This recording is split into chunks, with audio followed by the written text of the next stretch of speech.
Okey, itu cerita tentang gempa di Aceh. Kita nak dapatkan maklumat tentang pergolakan di Mesir setelah pengambilan tentera.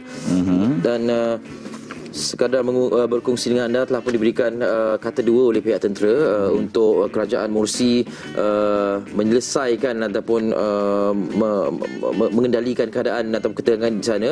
Dan setelah selesai ataupun tidak berjaya dilakukan apa-apa, tentera mengambil alih dan mengatakan Morsi tidak lagi bertugas sebagai Perdana Menteri, sebagai Presiden. Ataupun dipecat lah, pendek kata. Ataupun dipecat.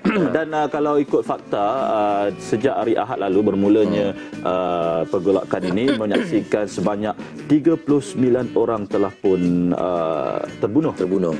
Ya, lebih menyedihkan lagi, malam tadi ada berita yang mengatakan dalam kejadian dalam kekecohan ini, dalam semua orang bercerita tentang kepimpinan Morsi dan demokrasi dan sebagainya, ada laporan daripada NGO mengatakan ada 101 kes serangan seksual di kawasan dataran Tahrir itu. Dan yang lebih menyedihkan lagi, ini membimbangkan para wartawan antarabangsa, khususnya ada seorang wartawan baru bertugas di sana dirogol.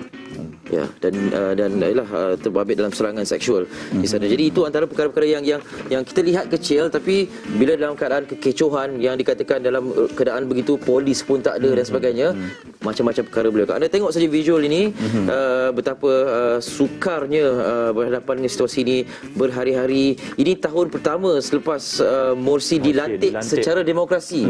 Ya, itu yang buatkan kita terfikir, kenapa dah lantik secara demokrasi masih lagi ada masalah seperti ini. Sebab tidak ada kepuasan hati. Sebenarnya kalau masa pemilihan raya yang diadakan tahun lalu tu, Morsi hanya menang 51% daripada jumlah keseluruhan yang dipertandingkan. Dan bakinya itu 49% lagi diperolehi oleh parti pemerintah sebelum itu yang menyokong Hosni Mubarak. Jadi kalau kita tengok di visual ni memang ada pihak bila ditemu bual ni yang dilaporkan di berita mengatakan bahawa memang pelantikan Morsi secara demokratik, tetapi apabila memegang tampuk kuasa dia menjadi diktator.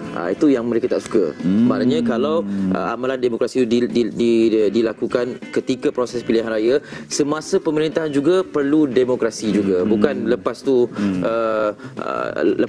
lepas dilantik terus nak jadi diktator balik. Macam itu serupa tak biar amalkan demokrasi. Dan ada juga dikatakan yang bahawa Morsi ini mengacau kedudukan tentera, sebab tentera di Mesir adalah satu institusi yang memang tinggi kedudukannya, tetapi bila mana dibuang beberapa nama yang besar, jadi berlakulah pergolakan. Apapun kita patut bersyukur, ya Iskandar. Itu yang paling penting. Kita bersyukur ya negara kita aman dan terkawal. Kalau ada anasir-anasir yang cuba untuk mencetuskan ketegangan, anda fikirlah sejauh mana anda nak lihat. Adakah anda terlalu gairah untuk melihat berlaku seperti mana berlaku di Mesir, kan, disebut tentang Arab Spring dan sebagainya itu. Fikirkanlah sama-sama. Sebab kalau kita tengok banyak kesan negatif yang berlaku, macam dia kata tadi, kes rogol dan sebagainya. Itu belum masuk ke kecurian. Betul. Dan mereka yang berniaga di sekeliling juga akan menanggung kerugian. Itu kan banyak sekali lah. Banyak negatif daripada positif lah. Betul. Semoga kita ambil iktibar daripada apa yang berlaku. Okey, daripada cerita kedua peristiwa yang berlaku di